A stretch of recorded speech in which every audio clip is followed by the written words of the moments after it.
महाराज जी, ये जो चंद्र ग्रहण है 14 तारीख को, ये क्या प्रभाव करेगा?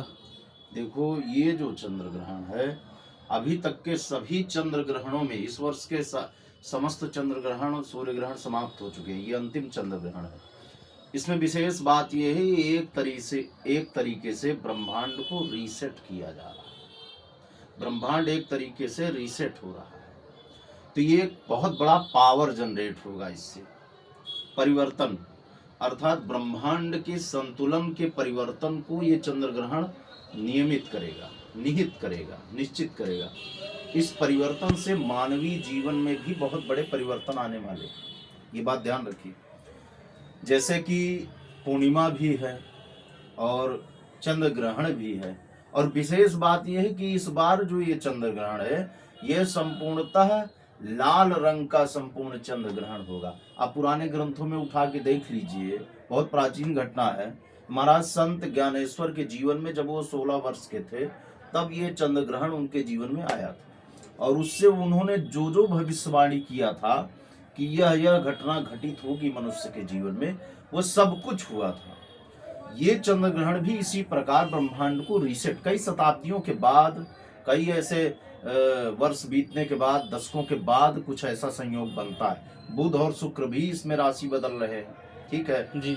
मनुष्य के जीवन में ये परिवर्तन आएगा। जैसे एक सामान्य व्यक्ति है, अगर आप लोग जानना चाहते हैं कि आपके जीवन में क्या परिवर्तन लाने वाला है, तो 48 घंटे 14 मार्च से 48 घंटे पहले आपके जीवन में वो संकेत मिलने लगेंगे। संकेत, पहला संकेत, जैसे आपके कानों में थोड़ी बहुत आवाजें, खुसफुसाहट, आपको अचानक से सडनली आप अचानक से किसी बात को देखकर चौंक जाते हैं, या फिर ऐसी घटनाएं जो आपके पास बार बार एक शब्द रिपीट होता है, या कोई व्यक्ति बार बार वही बात आपको फेस करवा रहा है।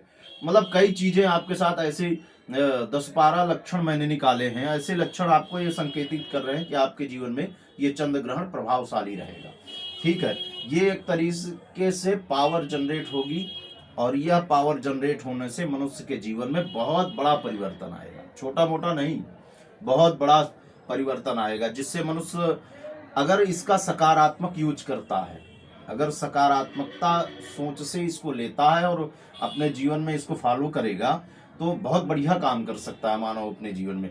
अगर इसको निगेटिविटी के तौर पे लेगा, तो निगेटिविटी उसके जीवन में बनी रहेगी। अब उदाहरण के तौर पे, जैसे मनुष्य के कुछ निर्णय पेंडिंग होते हैं, जैसे हमें ये काम करना है आज से, मतलब 48 घंटे, ये 14 मार्च से पहले 48 घंटे से पहले जो आपकी थिंकिंग रही कि हमें ये काम करना है, इसमें ये दिक्कत है, ऐसे नहीं ऐसे हो सकता है, ना करूं तो ज्यादा बेहतर है, जिसमें संदेह हो उसको वहीं डिनाय कर दिया जाए, या फिर वो बहुत जरूरी है आपके जीवन के लिए, तो उसको एक स्पष्ट निर्णय के तौर पे लें कि नहीं, इसे हमें करना ही करना है, वो आपको पॉजिटिव ले जाएगा।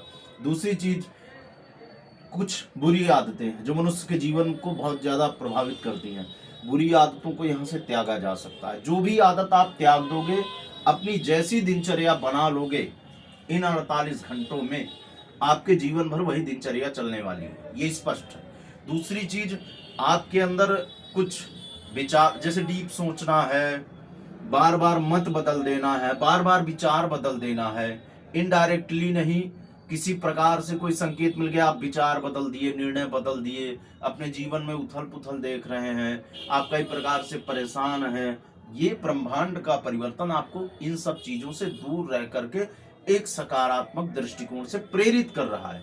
इस बार जैसे हर बार ग्रहण आते हैं, ग्रहण कुछ ना कुछ महान शक्तिशाली चीज है, कुछ ना कुछ जीवन में परिवर्तन जरूर आता है, पर ये जो चंद्र ग्रहण है, ये बहुत बड़ा परिवर्तन है। ये आपको ब्रह्मांड धक्का दे के आगे और तेजी से कह करके आगे बढ़ाएगा। तो इसको आप लोग अपने जीवन में जो है बिल्कुल फॉलो करिए, और इन चीजों से बचने का प्रयास करिए। जो जो चीजें मैंने बताई हैं सोच में, जीवन में दिनचर्या अच्छी बनाइए, आचार विचार, और विशेष बात यह है कि 48 घंटे से पहले आप धीरे धीरे जल का सेवन अधिक कर दीजिए, अन्न कम कर दीजिए, पर जल का सेवन इसलिए अधिक कर देंगे क्योंकि ये एक तरीके से ऊर्जा संचार होगा, बहुत बड़ी ऊर्जा आपस में टकराएगी, तो इस ऊर्जा का प्रभाव हमारे शरीर में पड़ेगा।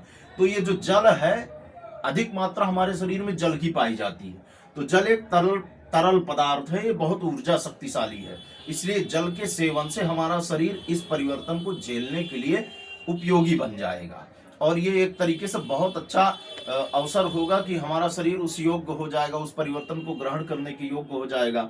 तो हम उस परिवर्तन से अपने आप को बचा सकते हैं और आगे बढ़ा सकते हैं। उसका सही आध्यात्म की दृष्टि से बहुत बड़े चिंतन का विषय है और आध्यात्मिक शक्ति को बढ़ाना है अगर, तो कुछ भी आप एक उत्तम से उत्तम जो आपके लिए अच्छा हो, ग्रंथ ले लीजिए, मंत्र ले लीजिए, जप ले लीजिए, कोई भी ऐसा उत्तम आपके लिए जो आध्यात्म की तरफ सोच अच्छी हो, इन चीजों को फॉलो करेंगे इन 48 घंटों में 14 मार्च तक, तो आपके जीवन में वही दिनचर्या जीवन पर्यंत चलने वाली है। जो इसमें विशेष बीमार हैं, जो बहुत ज्यादा बीमार है, राज जैसे कैंसर जैसे 3rd स्टेज है, फिर भी उसको हॉस्पिटल में ले जा रहे हैं, दवाओं का सेवन किया जा रहा है, तो यहाँ पे जितना ज्यादा उसको इन नेगेटिविटी के साथ आगे बढ़ाने का प्रयास करोगे, उसका मर्ज उतना अधिक बढ़ जाएगा और उसके जीवन में नेगेटिविटी का विशेष प्रभाव हो जाएगा। इसलिए इन चीजों को डिनाय करना है, हमारे अंदर जो नेगेटिविटी उसे त्यागना है और सकारात्मकता को अपने अंदर फॉलो करना है। विशेष ये जैसे सूतक आदि का विशेष है कि भारत में सूतक है या नहीं है, जी। तो ये चीज मैं स्पष्ट कर देना चाहता हूं कि ये ग्रहण किसी प्रकार से भारत में इसका सूतक या दर्शन इसका नहीं होगा, परंतु इसका प्रभाव पूरे ब्रह्मांड में होगा। ये एक ब्रह्मांड का रिसेट सिस्टम है, एक तरीके से ब्रह्मांड को पुनरावृत्ति से संतुलित किया जा रहा है ग्रहों के द्वारा, देवताओं की शक्तियों के द्वारा एक आपस में ऊर्जा टकरा करके पूरा माहौल क्रिएट सुंदर बना रहे हैं, अर्थात उसे फिल्टर कर रहे हैं। जैसे पानी दूषित हो गया उसे आप लोग फिल्टर करते हो, इसी प्रकार ये ब्रह्मांड को फिल्टर करने की प्रक्रिया हो रही है, तो इसका प्रभाव हर जगह होगा।